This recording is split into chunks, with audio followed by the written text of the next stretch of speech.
It all begins with water and rock. As water seeks its level, it becomes acidic, and when it flows over limestone, it etches a path into the rock. Given eons of time, water will burrow deep and carve with incredible force the veins and arteries of planet Earth.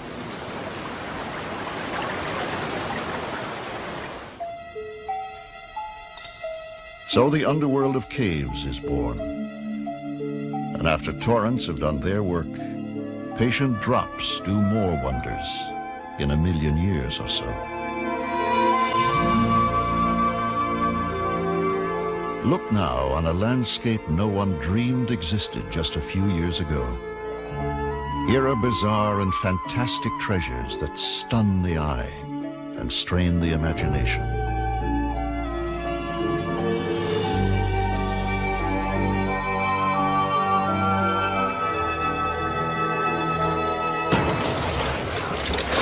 Here is discovery and danger. Here is adventure.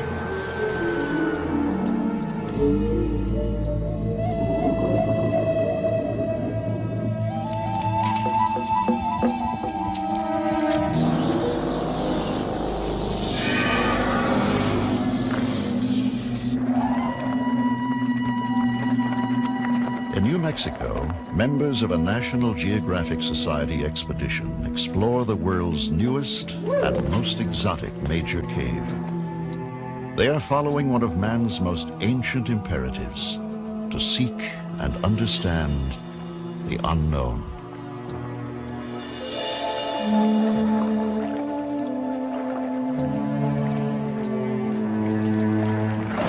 Join us now as we embark on an extraordinary journey deep into the earth to confront mysteries underground. In the Guadalupe Mountains of southern New Mexico, an awesome giant has lain hidden for 1,000,000 years. Sometimes, in the desert silence, the monster could be heard breathing. The sound came from a yawning chasm in the rocks. In 1986, a trio of weekend explorers broke through a layer of rubble and discovered a new cave only a few miles from famous Carlsbad Cavern.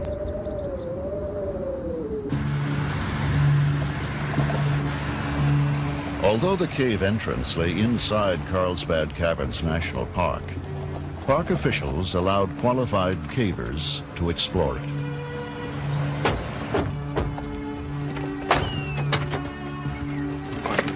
Where's all your science stuff? Some of it already transported into the cave. What do you got in that thing, Dave? One of them was Rick Bridges, an oil and gas prospector. And that's about it. Camp stuff. You got all the science gear, kid? Yeah, most. Now, Bridges leads a hand-picked team of experts, like rock climber Dave Jones, on the 25th expedition to Lechuguilla.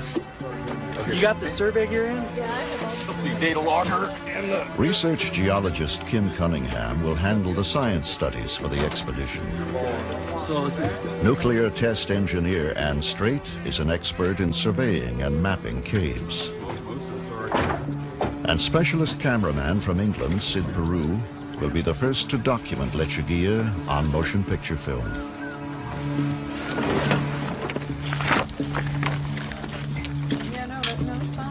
The journey begins with a deceptively ordinary hike. The cave is named after a desert plant that grows in this harsh, dry environment, Lechuguilla, Spanish for little lettuce.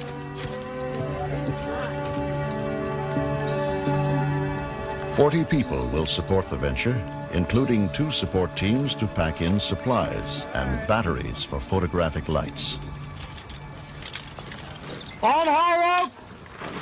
We tend to have this feeling that the surface of the Earth is the life of the Earth, but we're just this small, thin little shell that we choose to call our world. And beneath it, there's an entire realm that we know very little about. And we can, if we choose, enter that realm, and we can and learn something from it.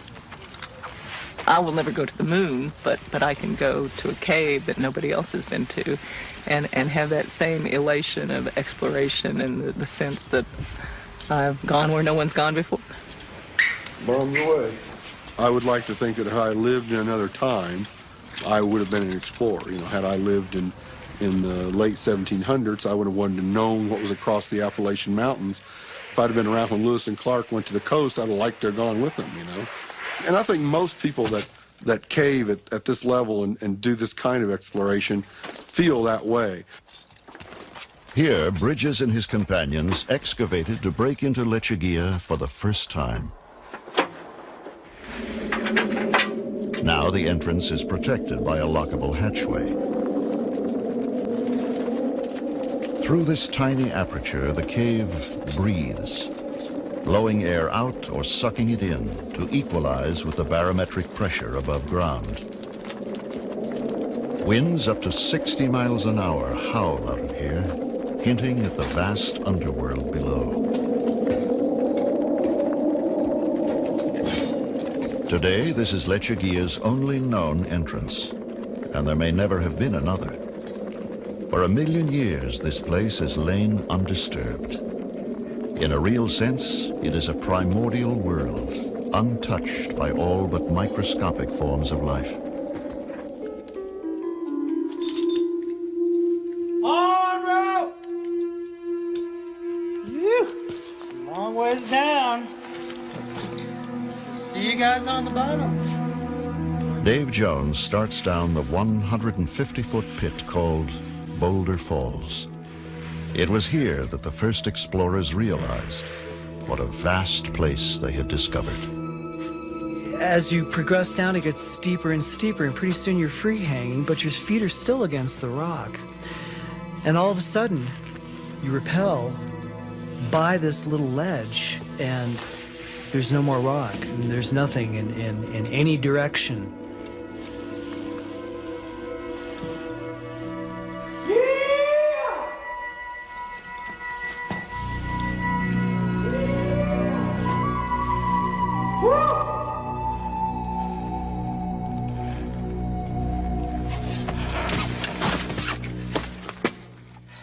Beyond the base of the pit, the cave branches off in all directions. Only computer imagery can portray this labyrinth.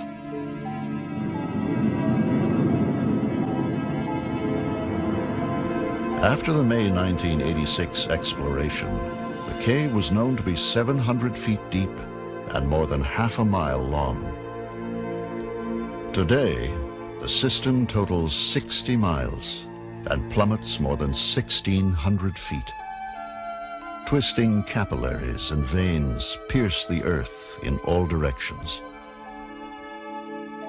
This is a gigantic maze in 3 dimensions, defying conventional ideas of direction and scale.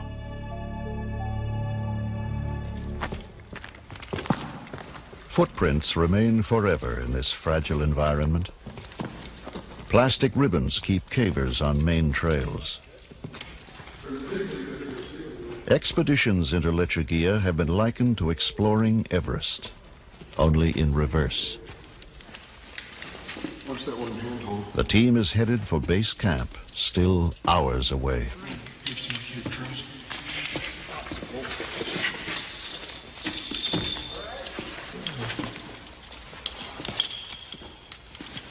The trail leads on into inky blackness. Often they traverse chambers so vast, the cave walls are barely discernible.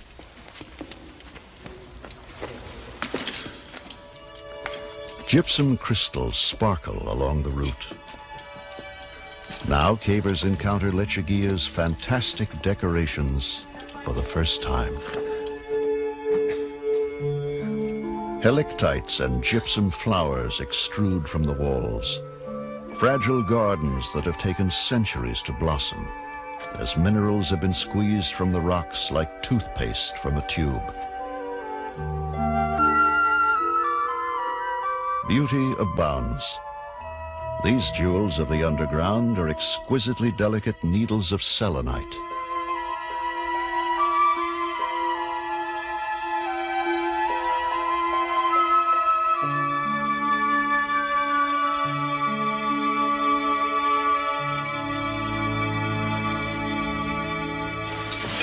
this have the test tubes in it? This got the biotubes. Got it. Careful. With the constant maneuvering up, down, and through the cave's difficult terrain, 50-pound backpacks become painful burdens.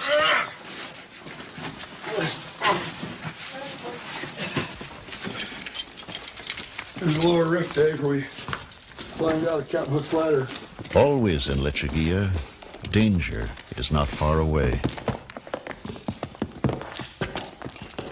Okay, on 3, 1, 2, 3. In 1991, seasoned caver Emily Mobley slipped and broke her leg while working on a surveying expedition in the cave's western sector. 1.5 miles from the entrance, 900 feet below the surface, this accident would trigger the largest and most publicized cave rescue in U.S. history. Let her wait to do the work. Mark's back.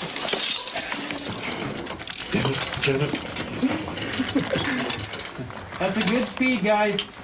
Great. 100 experienced cavers summoned to the scene would labor 4 arduous days to bring her to safety.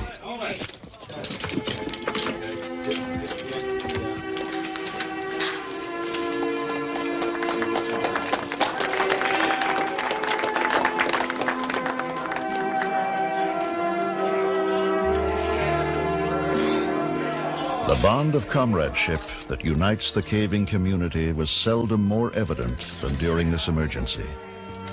Every caver knows and instinctively responds to the code of the underground, that only cavers can save and protect each other. Let's hear it for everybody.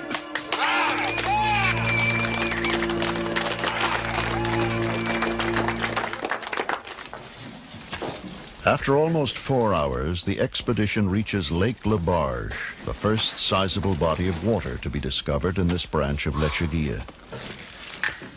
Beautiful. You know, one of the greatest sights in caving, eh? That's fantastic. Is this Lake LaBarge? Yeah. Labarge borehole. It's easier now. Beautiful. On the road!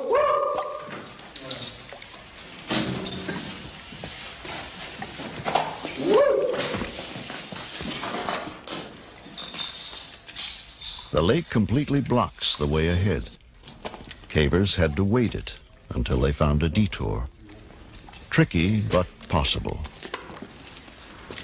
Well, I think in particular moves like dancing around the edge of Labarge as almost a ballet, an underground ballet. I know where my footholds are. I know where my handholds are. I know if I hit them just right and I move just right. Some of them are kind of dynamic in so much as you leave one handhold while you're going for the next foothold. And if you do that just right and you have your pack balance just right, you flow through it real smoothly. And so I think it's very much like doing a dance, a very intricate dance, and you want to do it very perfectly. You know, it's very beautiful when you do. Deeper into the cave, mineral formations become more fantastic and delicate. Cavers must move among them with great care. Spikes of aragonite, one form of calcium carbonate, grow in fragile bushes. The gentlest touch could damage them.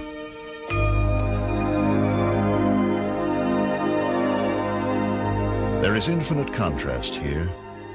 The now famous Chandelier Ballroom is one of caving's classic beauty spots. Plumes of gypsum sprout from the ceiling, some as long as 20 feet. The most dazzling examples of their type ever found.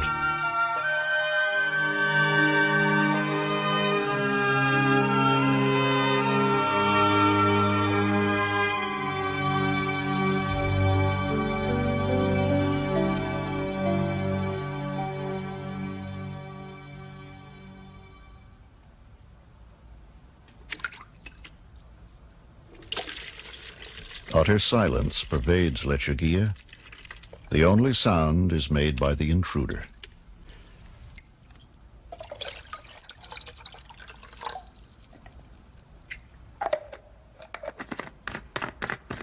In the constant 68-degree temperature and high humidity, dehydration is always a threat. Anybody else need any hot water? For some, the notion of life with almost a quarter-mile of rock overhead can be oppressive, even terrifying. But cavers like Bridges relish the experience. It's almost like coming back to home after you've been gone for a while. It's a very comfortable feeling to me, particularly in that particular cave. And you know, it's a sense of isolation. The world becomes very simple. Here, there is no day or night. If they ignore the time, cavers tend to stay awake and sleep for longer and longer periods.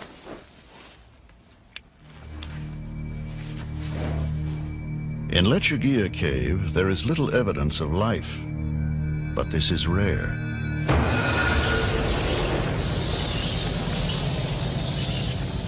Many caves harbor a hidden kingdom of creatures, dominated by bats. Bats thrive in darkness. They navigate not by sight, but by subtle patterns of reflected sound. Some caves are home to millions of bats, the greatest concentration of mammals anywhere. Their nitrogen-rich droppings, or guano, are harvested as a fertilizer. Large deposits produce a toxic gas, which can be lethal.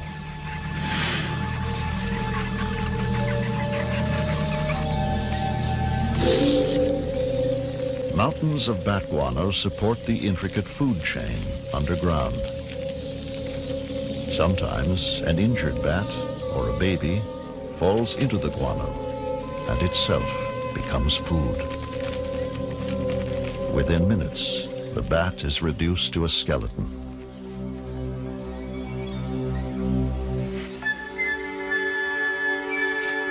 Abundant underground, the cave cricket. Crickets spend much of their time gathering food outside their caves, but inside they perform a vital role as scavengers.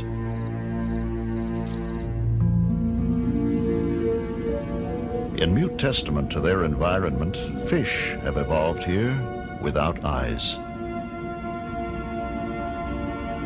The salamander has dispensed with eyes too, and has no need of skin pigment in a world without sunlight.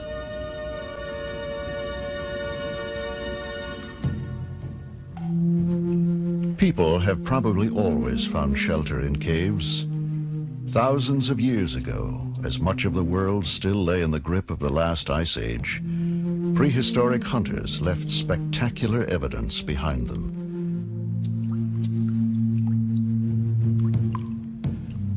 The human spirit was born and nurtured here, its expression etched on walls of stone.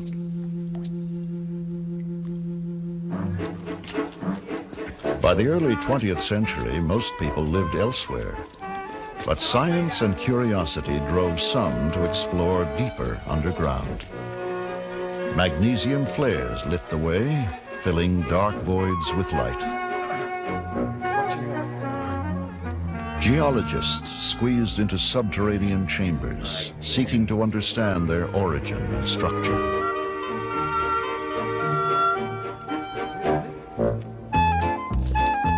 And soon the ancient lure of caves was turned to profit. Tourists went underground. Then and now, humans have been compelled to seek out caves and to combat the gloom with gay defiance.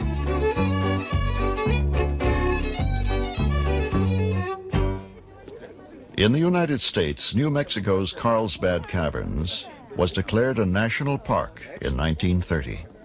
But natural wonders were not enough. Carlsbad and other caves promoted all sorts of attractions, some a bit far-fetched. The time will come when some master musician in the Carlsbad Cavern will be able to create a symphony in stone.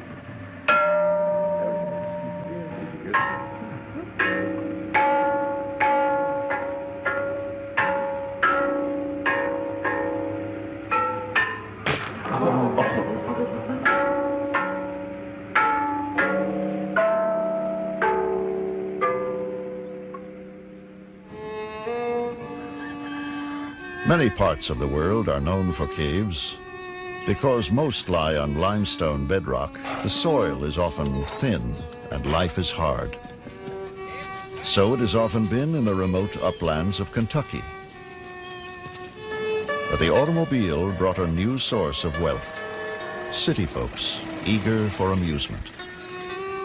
Everyone who owned a cave hung up a sign. Each was touted as being bigger and better than the others. The so-called cave wars spurred bitter feuds and even violence. Crystal Cave belonged to the Collins family, but it was too far from the beaten path to prosper.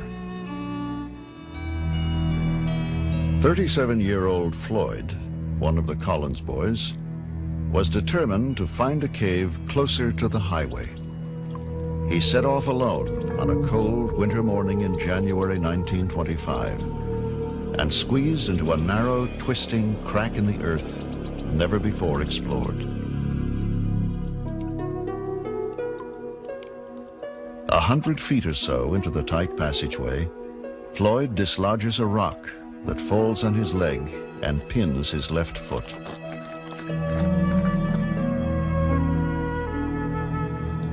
Every detail of this fateful mishap will soon be known throughout the world. Struggling to free himself, Floyd becomes more tightly wedged. His arms are pinned at his sides. He can do nothing but shout for help. 24 hours later, Floyd's cries are heard. A younger brother, Homer, manages to reach him. Coffee and sandwiches revive Floyd, but no amount of tugging or pulling will set him free.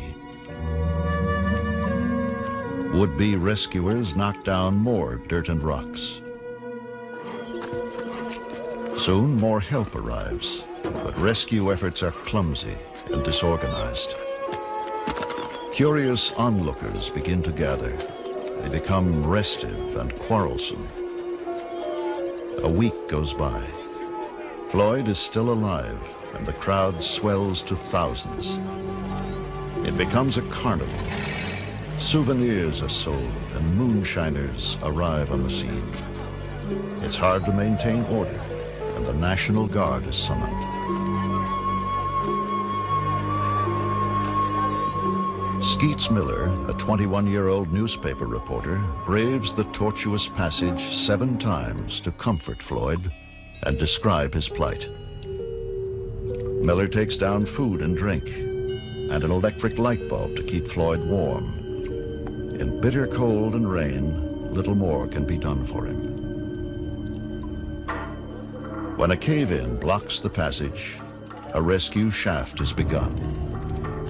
People all over the country join Floyd's family in prayer.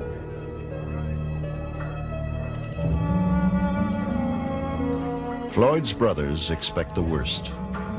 Rescuers finally reach him on the 18th day. It is too late. Floyd has been dead for some time. The crowd goes home. The public is soon interested in other things. It takes 2 months to recover the body. The rock that trapped Floyd was not a boulder, but a mere 27-pound stone, shaped like a leg of lamb. His death left a legacy of fear of the dark, mysterious underground that haunts many to this day.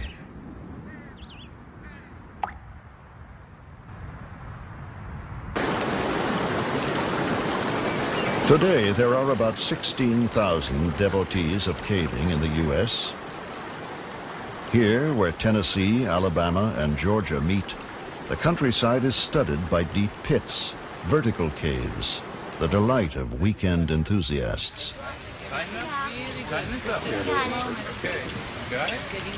9-year-old Leah Brown holds a world speed record for rope climbing. I'm gonna go ahead and check that other equipment. Her partner, Avis van Swearingen, also holds a climbing record for women over the age of 60.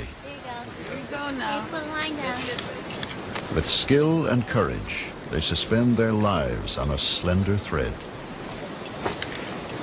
We call that rope the nylon highway because it takes us to wonderful places and new parts of the cave, and it's the only way you can get there.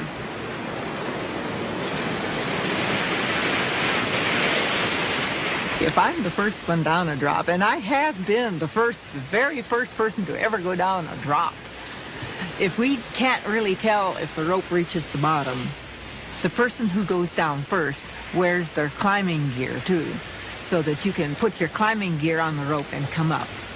Also, we put a knot at the bottom of that rope, so we can't rappel off the end of it, which has happened to people.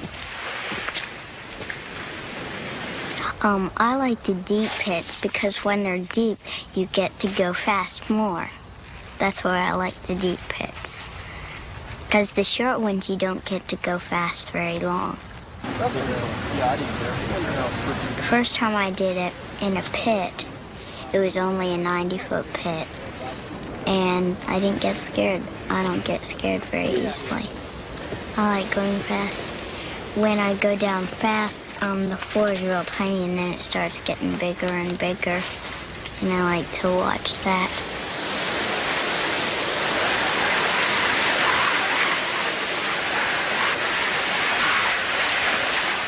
An unfettered commitment to their sport compels cavers to seek new thrills in undiscovered places. For some, the quest for adventure knows no boundary. The Austrian Alps, a fifth of the world's deepest caves, are located here, high in the mountains. These ice caves are 5,000 feet above sea level. They are natural deep freezes where ice remains even in hot summers.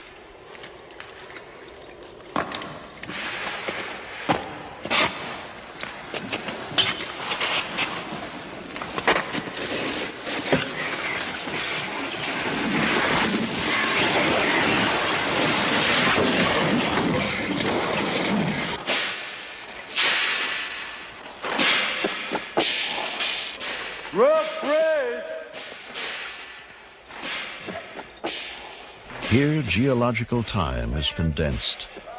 We can witness the growth of ice formations in short periods of months or years, which in their stone counterparts would take centuries.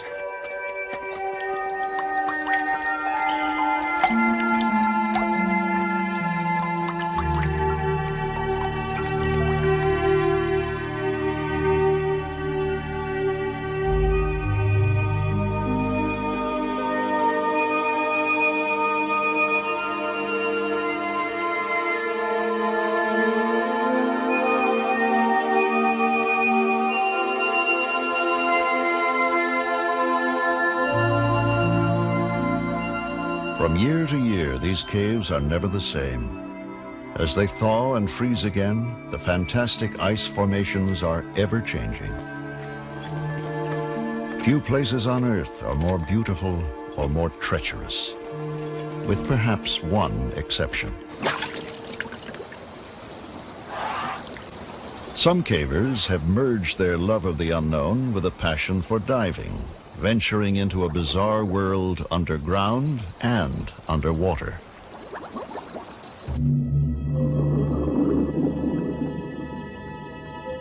Originally formed above sea level, these caves became submerged about 10,000 years ago as the last ice age retreated. They are now 70 feet beneath the surface.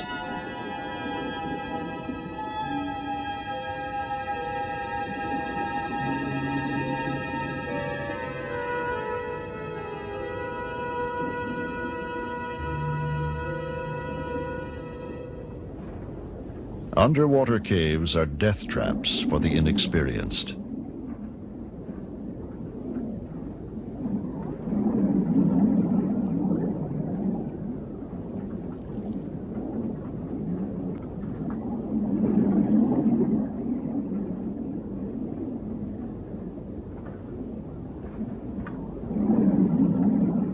But from time to time, tempting fate can have astounding rewards. In 1990, when exploring a submerged tunnel off the Mediterranean coast of France, a professional diver surfaced in a hidden chamber. He found a treasure chest of art, perhaps 18,000 years old. Paintings and engravings depict animals that roamed southern Europe before the last great ice sheets melted. Some experts question the authenticity of the art, but close examination is impossible. Cosquer Cave is a place of haunting mystery. To protect it, the cave is now sealed by order of the French government. In time, a new entrance may be built and the truth known.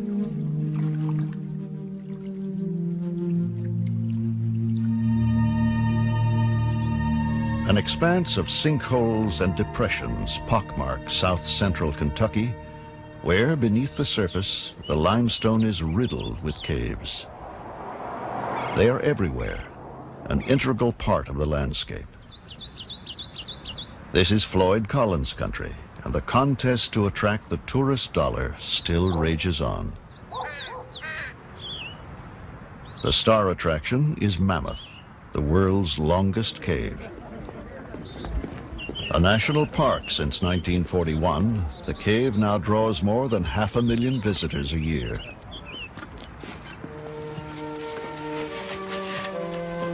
Back in the 1800s, tour guides here were often black slaves. One of them, Stephen Bishop, became perhaps the greatest caver of them all. On his own, with little more than a lamp, a rope, and a sketchbook, Bishop explores the depths of Mammoth Cave. He creates a surprisingly accurate map of this complex underground maze. Deep in the cave, Bishop is confronted by a gaping void that came to be known as Bottomless Pit.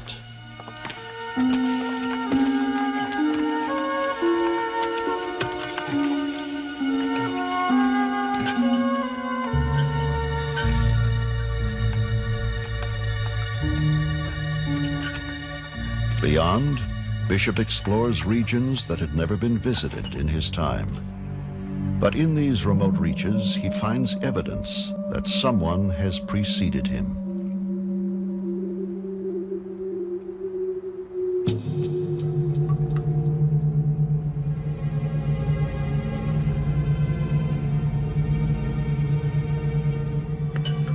Some archaeologists believe that Stephen Bishop may have also encountered one of Mammoth's most compelling mysteries. Trapped under a boulder are the ancient remains of a human being. Not for another century would the mummified body be rediscovered, and then, as the technology became available, removed from beneath the 6-ton boulder. A sensation in its time, the mysterious body would be on public display for years and given the name Lost John. 2,000 to 3,000 years ago, this man was digging around the base of a heavy rock when it dislodged and crushed him. What was he doing here? How did he get here? No one believed that ancient humans could have ventured this far into the forbidding depths of Mammoth Cave.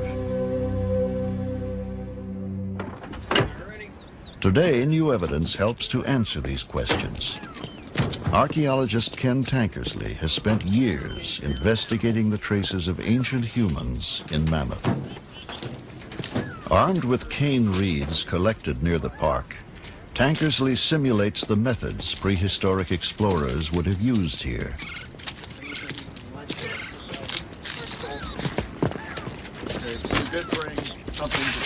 We have long known that human beings lived near the entrance of caves, but Lost John suggested that prehistoric people had gone far into Mammoth, perhaps 2 days' travel. Was this possible? At first, Tankersley himself had doubts. I'm always amazed when I think about what it takes for us to go into a cave. We wear a hard hat, we wear our caving lamp, whether it's electric or carbide, and we carry 2 sources of backup light. We wear enough clothing to ward off hypothermia. These people wore virtually nothing. Loincloths at best, probably most frequently based on what we've seen in the cave in terms of human remains. These people were naked, carrying nothing but cane reed torches.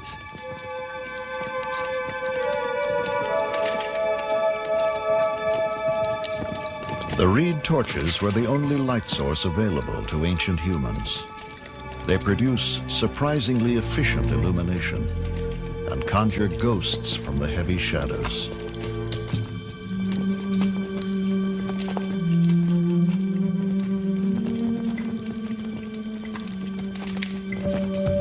Their daring was incredible. For humans, light is life in a cave.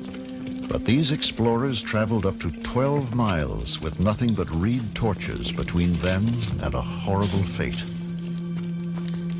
Their pathway can be followed even now. Watch your step coming in. A trail of burned torch fragments leads Tankersley and his companions to a cavity in the rock face.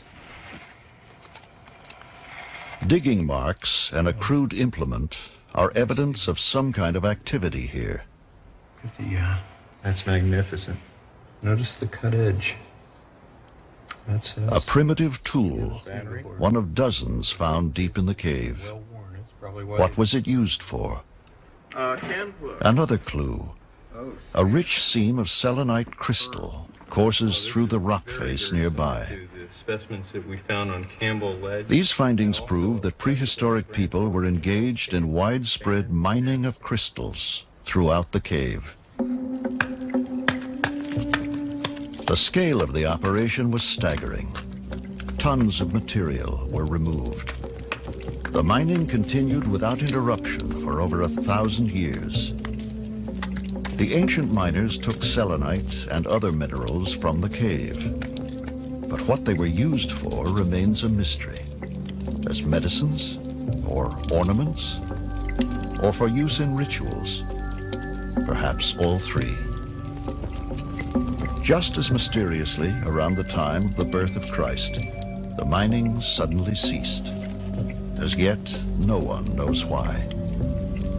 All that remains is abundant evidence that they once were here, driven by needs and desires we may never understand. To our right down below is the famous bottomless pit. For many, many years, lights were not sufficient to reach the bottom. Visiting Mammoth today is a journey through time. Imagine. But as they are guided along comfortable tourist trails, few visitors can imagine the tortuous passageways that lie beyond them. Not knowing the true depth of the pit, or what lay on the other side.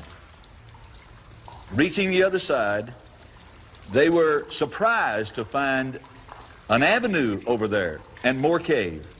This opened up the doorway to the vast unknown mileage that we call Mammoth Cave. Mammoth Cave Ridge skirts the Houchins Valley. On the other side, beneath Flint Ridge, lies another cave network, once shrouded in mystery. Here, 40 years ago, one of the great exploits of cave exploration began. In the 1950s, a group of weekend adventurers began an intensive probe into the secrets of Flint Ridge. There had long been talk of a vast underground system that might link all the caves in the area. It began as an exciting pastime. It became a grueling obsession. Over the years, hundreds of men and women took part. There were untold yards of muddy crawlways. There were pits and crevices and mazes from which there seemed no escape.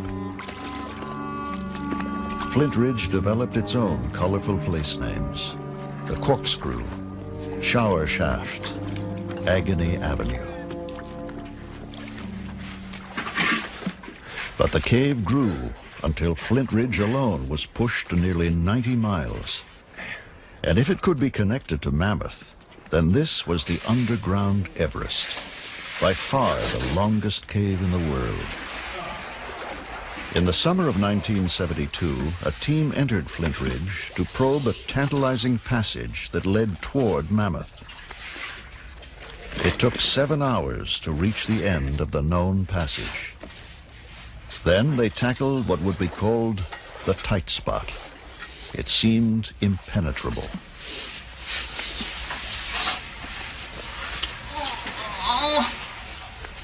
But one of the team had a knack for narrow places. Pat Crowther, a computer programmer and mother of 2. Well, it never occurred to anyone to try to go through that place. It was a crazy place to even think that you could get your body into. The tight spot was a very tiny vertical crevice out the bottom of a small indentation in the floor. And if you just casually looked down into the hole and saw that crack, you would say no one could possibly fit in there. Somehow, Crowther squirmed through. 6 weeks later, miles beyond where anyone had gone before, a chilling but significant discovery was made. In a mud bank were the initials PH, scratched there by Pete Hansen, a long-dead tour guide. He could have come here only from the Mammoth Cave side. Carpenter Richard Zoff was in the group and recalls the impact of the discovery. We had the feeling that we had found the passage that was going to take us into Mammoth Cave, but we hadn't done it. We had seen virtually a mile of passage, but we didn't know exactly where it went. And we plugged along, and we plodded along, and we surveyed, and we surveyed, and we surveyed. 10 days later, the group tried again, reaching what they now called Hansen's Lost River in 9 hours. Excitement and exhaustion dominated the thoughts of leader John Wilcox. The worst thing we feared was that the passage would descend so that the water would come clear to the ceiling. And it sure looked like that was what was happening. The water was getting deeper and deeper, and the ceiling was coming down. We're getting bent over, scrunching our backs up against the ceiling, trying to keep from getting our chests wet. And it was getting so wet that I told the rest of the party, wait here, I'm going to go look ahead a little bit, because I know if I get completely wet, I can get out of the cave, but I wasn't sure everybody else could. And just go as far as I can, and trying very carefully not to get my chest wet, and not to put my light out and so forth. I don't have a good sense of the time, but John only went, a few feet, went ahead for 30 seconds, and then there was a pause, and it's like, what's happening, John? And John says, the passage is opening up. And, well, should we come ahead? From that low point, the passage just immediately opens into a huge Echo River passage. And eventually, my eyes adjusted enough, I could begin to see a wall clear across the passage, 100 feet away, perhaps. And there was a bright, shining, horizontal line along the wall, which is something you don't see in a cave. You don't see any straight lines. And it had these vertical lines underneath it. I realized that was a handrail. We had come out on a tourist trail. All of a sudden, John shouted, "I see a tourist trail." And those words just electrified the party. It was kind of like someone yelling fire in a theater. Everybody just surged forward. And we realized that we had made the connection. Achieving the dream of decades, they had connected 2 great subterranean systems. Today it is a cave with 340 miles of passageways. It's one of these complete victories that you don't often achieve in life. Usually things are shades of gray in your professional work or your personal relations with other people or whatever. In climbing a mountain, sometimes you have a clear-cut victory. Either you reached the top or you didn't. And this was one clear-cut victory in my life where, by golly, we went in the Flint Ridge side and we came out the Mammoth Cave side. It was a strange and lonely victory. After a grim struggle in the dark subterranean river, they emerged in Mammoth Cave at 1 a.m. Not even a watchman was there to greet them as they trudged into one of the most famous tourist landmarks underground, the Snowball Dining Room. And they would complete their historic trek with sublime ease, riding to the surface in an elevator. There was no fanfare, no waiting reporters, but they were still overjoyed. Like all cavers in victory or defeat, they were used to being on their own.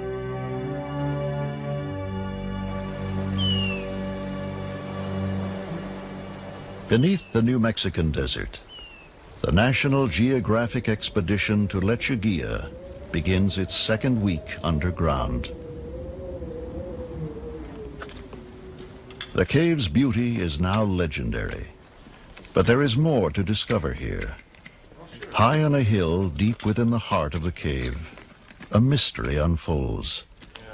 Sulfur is prevalent here and in other regions of the cave.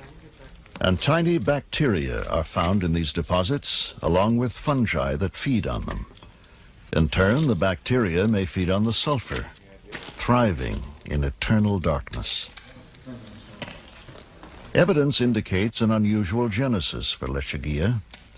As hydrogen sulfide rose from below, it mixed with oxygen in water or air, forming sulfuric acid. This potent chemistry gradually ate through the limestone, creating the cave from the bottom up.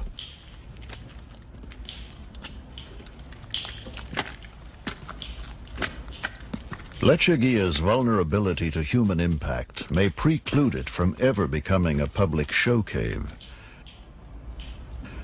A profound respect for the cave is shared by most cavers and severely enforced.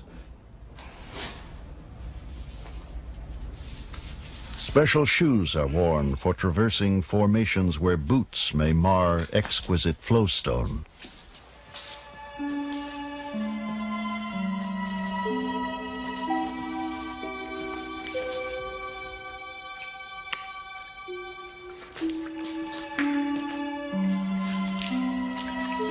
Stalagmites of calcite line the shores of the Pearlsian Gulf, so called because of the thousands of pearl-like formations found here.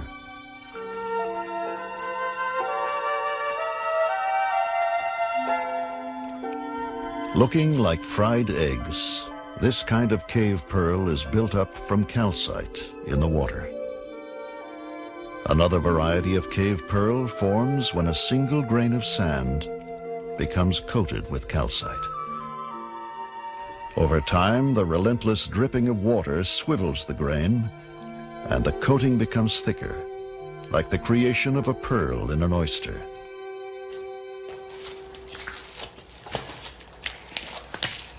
Lake Castrovalva guards a remote corner of the cave. The only way across is to swim. But the conservation creed demands that no dirty clothing soil its purity.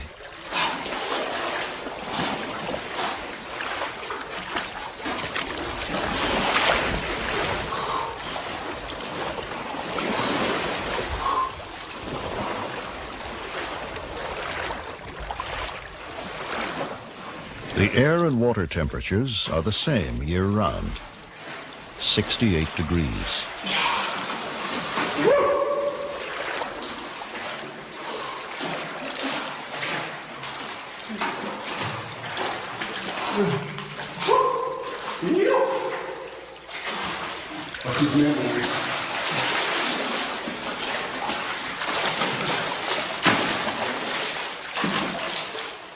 Intricate stone formations border the edge of the lake, slowly deposited by waters rich in calcite.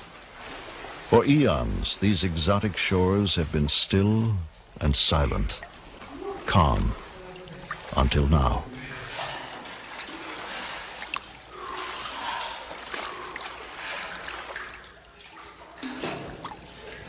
Light on the station. The primary function of any expedition is to explore and survey the cave, to produce a detailed map. Keeping accurate records is virtually a religion for modern cavers. 239.5. It's what separates them from earlier, less responsible explorers underground. +4. +4.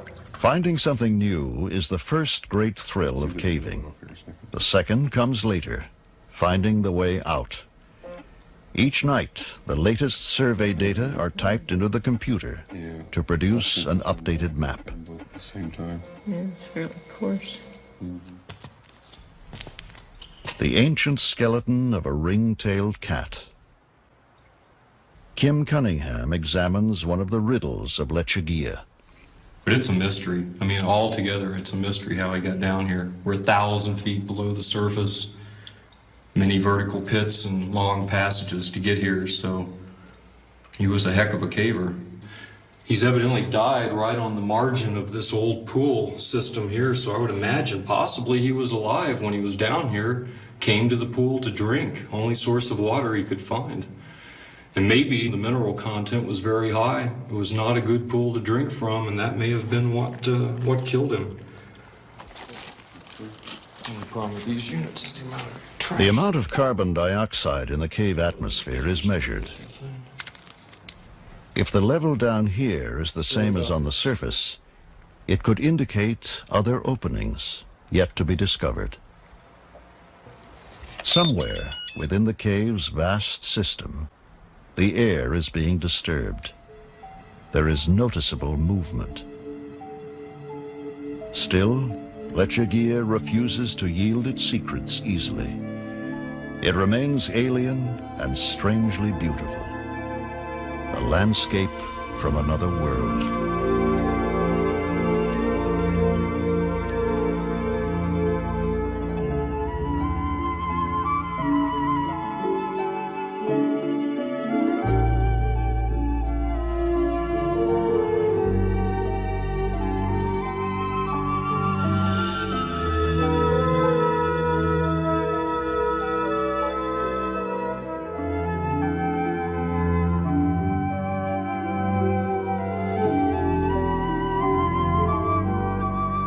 Lechuguilla's wonder is a fragile thing. What man can discover, he can easily destroy. Most of us may never see these enchanting caverns, and others that lie still undiscovered.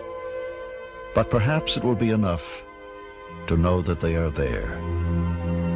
Lechuguilla now consists of almost 60 miles of breathtaking passageways. New discoveries continue, and there is no end in sight.